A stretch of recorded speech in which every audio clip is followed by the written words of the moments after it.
इस न्यूज के प्रायोजक हैं देव जनरल स्टोर एवं पुस्तक भंडार, नया बस स्टैंड, मुंगेली।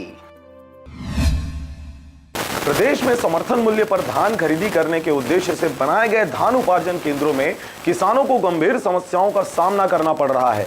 शासन द्वारा पूर्ण तैयारियों के साथ समर्थन मूल्य में धान खरीदी के कार्य का आरंभ 1 नवंबर से किया गया था, लेकिन मुंगेली जिले सहित कुछ जिलों में बारदाने की कमी होने के कारण किसानों को समस्याओं का सामना करना पड़ रहा है व धान खरीदी के कार्य में बाधा उत्पन्न हो रही है।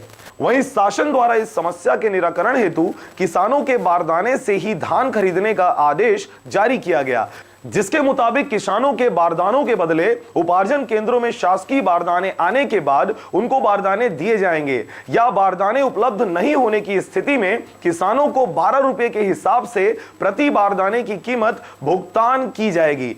लेकिन किसानों में विडंबना यह है कि बाजार से 25 रुपए में खरीदे हुए बारदानों को 12 रुपए में कैसे दिया जाए, क्योंकि सरकारी कीमत के हिसाब से बाजारों में बिकने वाले बारदानों की कीमत 13 रुपए अधिक है। इस हिसाब से किसानों को प्रति बारदाने लगभग 13 रुपए का नुकसान उठाना पड़ेगा। मुंगेली से विवेक जायसवाल और कैलाश कुमार की रिपोर्ट, आरजे रमजाजर।